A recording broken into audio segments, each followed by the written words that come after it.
Zoti Sullo, cilat janë skenaret pas dy zvarritjeve të tilla, të cilat në të dyja rastet, nga të dyja palët, kanë argumente munguar juridiko-politik?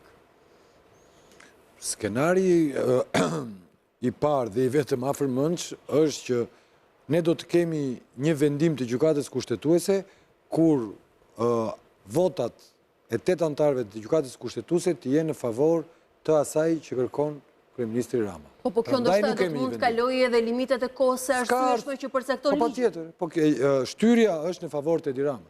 Lajmi i keq për interesin publik për mua është që sot një muaj e disa ditë nga dalja e këtij skandali, ai po shkon fatkeqësisht drejt shuarjes.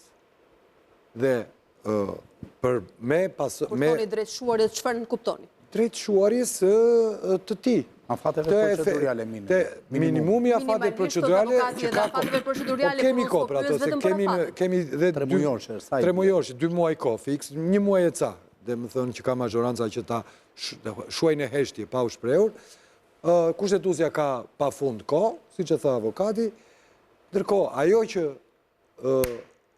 kërkoi dhe arriti kryeministri mazhoranca të bënte me këtë zvarritje procedurale ishte që të shuante dhe opinionin publik, të shuante çështjen, ta rikthente në punë, zëvendës kryeministri, në riktheu me vendimin e parë. Se në këtë kontekst ishte pyetja ime, është vendimi më i keq. A është i mundur eklipsimi në raport me debatin e madh politik dhe polemikën që është në raport me zëvendës kryeministri? Fatkeqësisht po, derisa nga drejtësia nuk do të kemi një përgjigje, që edhe ajo duhet gjejë momentin, ne po shkojmë drejt shuarjes së skandalit. Dhe drejtësia gjendet, ajo që tha zoti Zogaj, që është një lajm i zi, është bashkohen plotësisht, sepse ne këto 2-3 ditë kemi pasur lajme shumë të rënda për drejtësinë. Erion Veliaj, për shembull, nuk është lejuar, nuk ka dosje. Ditën e dielës për seancë. Është bërë seancë në GKK dhe aty është fuqizuar, është rrëzuar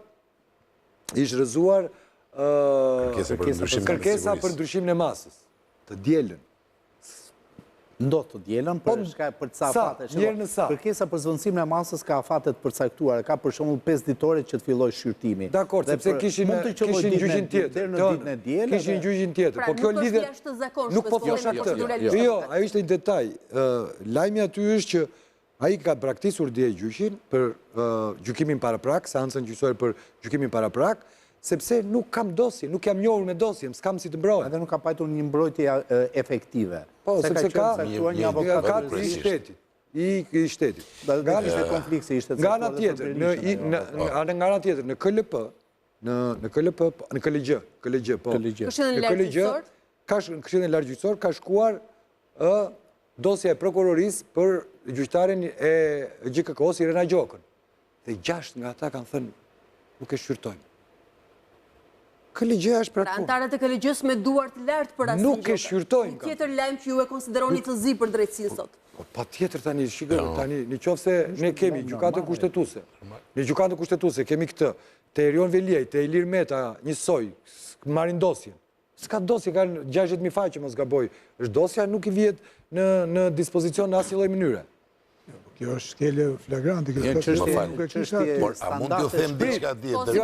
Të mbaroj me zoti Sullo do të kthehem te ju. Pra, kjo çështje e Ballukut, kjo do vendoset në gjykatën kushtetuese kur të ketë 4 vota në favor të Ramës, edhe thënë që tha avokati. Po mos ishte ndërkombëtar, do ishte bërë ajo tani. Pra do të presim derisa bilanci i votave të shkojë në favor të mazhorancës. Por kujdes tani derisa koha po ka kaluar, ajo që thot avokati ishte drejt, ai thot zoti Zoga ishte drejt, presion, po vendim s'ka. Duhet bëj një... Avokati thot koha ka kaluar që në mbledhjen e parë kur do duhet kishin dalë me një vendim. Ai vendimi është pro Ballukut dhe Ramës vendimi i parë. Normale. Ta kuptojmë, ligjore. Jo, dakord ajo po vendimi i parë për ta marrë në shqyrtim është pro Ballukut dhe Ramës, të kuptojmë për këtë. Patjetër, sepse unë po them shumica e juristëve mendojnë që kryeministri trajton konfliktin abstrakt, vetëm kaq që shtel. Patjetër. Zoti Evangeli keni një ndërhyrje në këtë pikë për sa kuptova? Sepse e megjithatë po lëviz. Pavarësisht të gjitha gjërave e megjithatë po lëviz. Çfarë tani po inkurajoni drejtësinë apo e besoni vërtet se po lëviz në drejtim? Çfarë megjithatë po lëviz në këtë moment? Sistemin. Vazhdon të jetë akoma përplasje pllakave tektonike. Më thot mua për atë që i thash që e uli, ka është unë vazhdoj të besoj, u fashit skandali. Por mua jo, dhe ndoshta këtu ka një llogari që është e gabuar. Cila? Kjo që po ju them, le të themi nuk është informacion, po është logjik. E theksoj një gjë të tillë. Ju zakonisht për të mos u paragjykuar informacionin e quani logjike, unë dyshoj se keni informacion. Po me dëshirë për të thënë që kjo është një gjë logjike që do doja t'ju thosha, sepse është edhe bazuar mbi faktet që i ka prodhuar e shkuar, tashmë dhe i ka verifikuar e shkuara. Duket sikur në këtë histori të gjitha palët duan të fitojnë kohë. Të fitojnë kohë ta shtyjnë sa më tej një lloj si një student i papërgatitur që thotë inshallah shtyhet provimi nesër që të kem ditë më shumë për të lexuar e prap nuk bën asgjë. E çon vjesht. Sepse po në të njëjtën rast është si ato rastet në mjeksi kur më e rëndë se smundja është kura. Pas pak unë do të pyes ju dhe avokatin në qoftë se koha fizike e kërkuar dhe marrë në dispozicion është amnisti në këtë rast. Gjatë kësaj kohe, është sa më keq akoma. Dhe ajo si është verifikuar në të shkuar, thash edhe njërë, nuk e kam informacion, po e kam logjik, unë kam përshtypjen se pikrish në këtë kohë të askundit dhe të askujt, si që duket, ku të gjitha palët duket se janë në pezulli, ka veprime hetimore të edhshme. U vërtetua në rastin e zotit Erion Veliaj. Basi hyri në paraburgim, dosja për atë që ka ndodhi në periudhën që a i ka qenë në paraburgim, u zhndrua papritur në armën më të fuqishme të prokurorve kundër vetë Veliajt. Me të drejtë apo pa të drejtë, kjo është krejt tjetër histori.